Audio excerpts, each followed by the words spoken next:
Good morning বন্ধুরা, শুভ সকাল। কেমন আছো তোমরা? ভালোই আছো, আমিও ভালো আছি। আজকে হচ্ছে শনিবার। এখন বাজে হচ্ছে অনেকটাই বেলা হয়ে গেছে বন্ধুরা, 11টা বাজে 10 মিনিট বাকি। তা বন্ধুরা, সকালবেলা উঠেছি, উঠে সব কাজটা সেরে চান পুজো টুজো সব হয়ে গেছে। তোমাদের দাদা ভাইও বেরিয়ে গেছে। তা আমি এই পুজো দিয়ে একটু আগে নেমে আসলাম। নেমে এসে এই যে চাটাও বানিয়ে নিয়েছি। তা চলো তোমাদের দেখিয়ে দিই।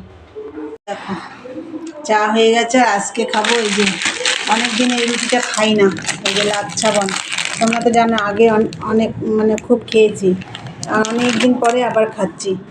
আর মাঠটা ওই যে টেবিলের পরে। আর তার বন্ধুরা, এদিকে ঘরটার সব গোছানো কমপ্লিট। আজকে তো নিরামিষ রান্না হবে, শনিবার যেহেতু। আর বেশি কিছু করব না, একটু বেলার দিকে করব। তাহলে চলো বন্ধুরা, দেখতে থাকো সারাদিনের ব্লগটা। সারাদিন আমি কি করি। আর মেশিনে এখনও 13 পিস মাল রয়েছে। ওই মালটা অনেকটা হয়ে এসছে, তাই মালটা কমপ্লিট করব। মাথায় শ্যাম্পু করব, অনেক কাজ আছে। তাহলে চলো দেখতে থাকো সারাদিনের ব্লগটা। আমরা চাটা খেয়ে নিই এখনকার মতন। টাটা বন্ধুরা, মেশিনে বসে পড়েছি, অনেকটা আগেই বসে পড়েছি। চা খেয়ে এসে বসে পড়েছি। আর এই যে মাথায় তেল দিয়েছি, মাথায় শ্যাম্পু করব। আর আমি কিন্তু এদিকে ভাত বসিয়ে দিয়ে এসেছি, ভাত হচ্ছে। তাই চলো, আর কি রান্না করব তোমাদের সবই আমি শেয়ার করব। তাই চলো এখন একটু মেশিনে কাজ করি। এই দেখো, দেখতে থাকো বন্ধুরা। তখন তো দেখলে আমি মেশিনে বসলাম আর ভাতও বসিয়ে দিয়েছিলাম, তোমাদেরকে বললাম। তা ভাত হয়ে গেছে। আর ওই ফাঁকে আমি দেখো মেশিন থেকে উঠে মাথাটাও শ্যাম্পু করে এসেছি। কেন 1:30 বেজে গেছে, জলও চলে যাবে, 2টোর সময় জল চলে যাবে। তাই আমি মাথাটাও ঘষে আসলাম, এই মাত্র মাথা ঘষে আসলাম। আর তার আগে আমি সবজিগুলো কেটে রেখে গেছি। ভাত তো হয়ে গেছে। তা চলো আজকে কি রান্না করব তোমাদের দেখিয়ে দিই। এই দেখো বন্ধুরা, এই যে ভাত হয়ে গেছে। এই দেখো, ভাত হয়ে গেছে। আর হচ্ছে এই যে উচ্ছে কুমড়ো ভাজা করব। আর এখানে দেখো ফুলকপি এরকম সাইজ করে কেটে নিয়েছি। ফুলকপির পকোড়া করব। ফুলকপিটা অনেক দিন ধরে পড়ে রয়েছে, খাওয়াই হচ্ছে না। তা ফুলকপির পকোড়া করব। আর এখানে দেখো পটল, এই যে এরমভাবে কেটে নিয়েছি। দেখো চিড়ে চিড়ে, এই যে 2 সাইড একটু একটু করে চিড়ে দিয়েছি। পটল আর একটা আলু দিয়েছি, আর একটা কাঁচা টমেটো দিয়েছি। আর এই যে লঙ্কা, পটল পোস্ত হবে, এই রান্না হবে। চলো রান্নাটা বসাই বন্ধুরা। দেখো এই যে উচ্ছে কুমড়ো ভাজা হয়ে গেছে।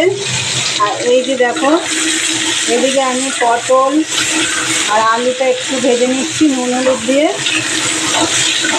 আর এখানে দেখো পোস্তটা আমি কাঁচা লঙ্কা দিয়ে পেস্ট করে নিয়েছি, এর মধ্যে একটু লাল লঙ্কার গুঁড়ো দিয়েছি।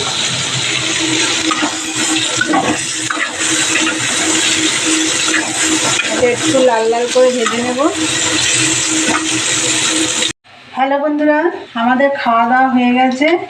আর তখন তো দেখালাম তোমাদের পটল পোস্তটা হয়ে গেছিলো। তা আর তো তোমাদের আমি ভিডিও করতে পারিনি।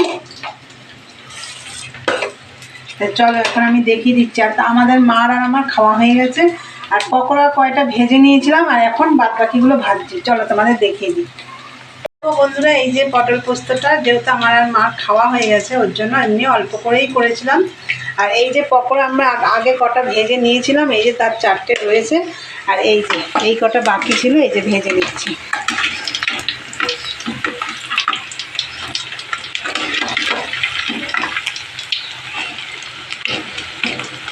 বেশ ভালোই লেগেছে গরম গরম ফুলকপির পকোড়াগুলো খেতে। তা বন্ধুরা, তোমরা তো দেখলে রান্নাবান্না করে আমার খাওয়া দাওয়া হয়ে গেছে, বাসন টাসনও মাজা হয়ে গেছে। তোমাদের আমি তখন দেখাতে পারিনি, তো তাই এখন আমি একটু দেখিয়ে দিলাম। তাহলে চলো পরে আসছি, দেখতে থাকো। হ্যালো বন্ধুরা, গুড ইভিনিং। চলে এলাম আবার তোমাদের সাথে বকবক করতে। বেশিক্ষণ বকবক করবো না, কেন মালটা আমার এখনও কমপ্লিট হয়নি। তা যাই হোক, দুপুরবেলা তো দেখিয়ে দিলাম আমি কি রান্না করেছি। তারপর তো সমস্ত কাজটা সেরে নিয়েছি। তারপর তোমাদের দাদাভাই এলো বাড়িতে, ও এসে খাওয়া দাওয়া করলো। তারপর ওর বেশি বাসন ছিল না, সেগুলো মেজে ঘষে সব পরিষ্কার টরিষ্কার করে সন্ধে বাতি ধরিয়ে ঠাকুরের বাসন টাসন মেজে একদম কমপ্লিট করে নিচে নেমে এসেছি। এসে তোমাদের দাদাভাইকে চা করে দিলাম। এই যে বসে পড়লাম এখন মেশিনে। তাহলে চলো এখন কমপ্লিট করে তারপরে উঠবো এই মালটা। তা বন্ধুরা, আজকের ভিডিওটা এখানেই শেষ করলাম। ভালো লাগলে লাইক কমেন্ট শেয়ার করো আর চ্যানেলটি সাবস্ক্রাইব করে দিও। তাহলে চলো আরও একটা নতুন ভিডিও নিয়ে তোমাদের সাথে দেখা হবে। আজকের মতন টাটা, গুড নাইট, সবাই ভালো থেকো, সুস্থ থেকো।